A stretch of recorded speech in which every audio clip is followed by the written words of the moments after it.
बहुला चतुर्थी या गणेश चतुर्थी एक ऐसा व्रत है कि जो माताएं तथा स्त्रियां इस व्रत को धारण करती हैं उनको गणेश भगवान कभी भी बेकार नहीं जाने देते, या फिर यूँ कह लीजिए कि उस व्रत का उनको फल अवश्य देते हैं। कहा जाता है कि जिनके पुत्र होते हैं वो माताएं तो गणेश चतुर्थी या बहुला चतुर्थी या संकट चतुर्थी का व्रत अवश्य धारण करती हैं, लेकिन जिनको पुत्र प्राप्ति नहीं हो पाई है वो संतान प्राप्ति के लिए भी यह व्रत धारण कर सकती हैं।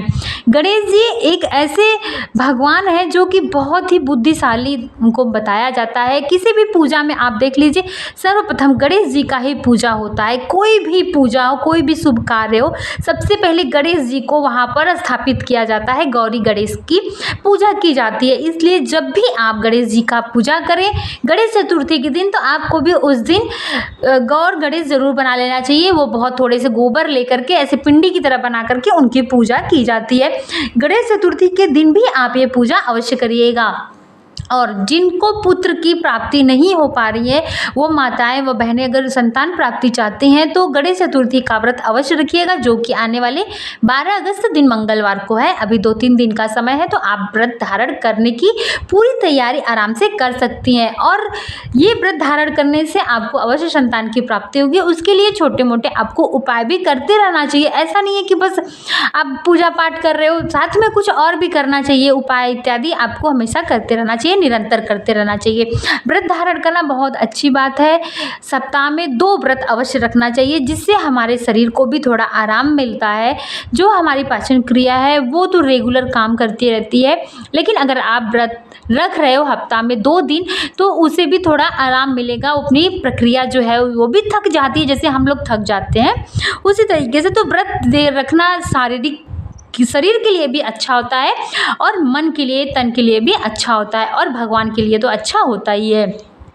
तो अगर आप भी गणेश चतुर्थी का व्रत रख रहे हो तो व्रत के दौरान आपको एक उपाय ऐसा करना है जिससे कि गणेश जी की कृपा आप पर बन जाए और अत्यधिक उसका फल आपको प्राप्त हो। उसके लिए आपको क्या करना है, गणेश चतुर्थी के दिन यानी कि 12 अगस्त दिन मंगलवार के दिन आपको व्रत धारण करना है। प्रातःकाल उठ के स्नान इत्यादि के बाद आप जैसे डेली की पूजा करते हैं वैसे आराम से कर लीजिए, क्योंकि जो गणेश चतुर्थी का व्रत होता है उसकी जो पूजा होती है वो चंद्रोदय के बाद की जाती है, ये सबको पता है। और वो आंगन या छत में ऐसे खुले जगह पर करनी होती है। तो डेली की पूजा आप अपने हिसाब से कर लीजिए, जैसे भी आप करते हैं। उसके बाद अगर आप निराजल व्रत रख रहे हैं तो अति उत्तम है, अन्यथा आप अगर आप नहीं रख पा रहे हैं व्रत निराजल रखने में तो आप 12 बजे के बाद पानी पी सकते हैं। अगर आप व्रत नहीं रख सकते हैं, नहीं रखने की आपके अंदर क्षमता है, तो आप जब पूरा कार्य इत्यादि कर लीजिए अपने घर का, तो उसके बाद आप स्वच्छ या फिर स्नान करके दूसरा ही कपड़ा पहन लीजिए, या फिर कपड़ा सिर्फ बदल लीजिए, स्वच्छ कपड़े पहन लीजिए, मेरे कहने का तात्पर्य है। उसके बाद आप पानी पी सकते हैं अगर आपसे व्रत नहीं रखा जा रहा है।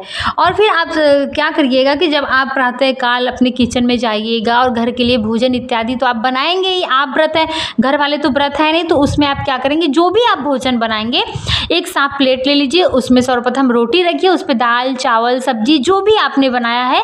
ध्यान दीजिएगा कि गणेश चतुर्थी के दिन आप लहसुन प्याज का यूज मत करिएगा, मत उपयोग करिएगा। उस पे रख के आपको गौ माता को खिला देना है और नाम लेना है ओम नमः भागवते श्री वासुदेवाय नमः, ये बोलते हुए आपको खिला देना है। क्योंकि जो ये बहुला चतुर्थी है इस दिन भगवान कृष्ण और गौ माता और उनके बछड़े की विशेष रूप से पूजा की जाती है। ठीक है, अगर आप ये खिलाएंगे, ऐसे आप करेंगे तो अति उत्तम होगा। गौ माता आपको जरूर आशीर्वाद देंगी। अगर आप भोजन नहीं बना रहे हैं, आपके घर में जितने भी लोग हैं सब व्रत रख रहे हैं, तो आपको क्या करना है कि आप 2 रोटी बना लीजिएगा, या पूड़ी या पराठा, कुछ भी आपको 2 बनाना है। उस पर आप गुड़ रखिएगा और थोड़ा सा देसी घी, घर का हो बाहर का हो, शुद्ध देसी घी आप रख करके वो भी आप गाय को खिला सकते हैं। और गौ माता को प्रणाम करके आप अपने घर पे आ जाइए। और बाकी जैसे भी आप अपने गणेश चतुर्थी का दिन बिताते हैं वैसे ही बिताइए। गणेश जी की कृपा आप पे अवश्य बनी रहेगी। जय गणेशाय नमः।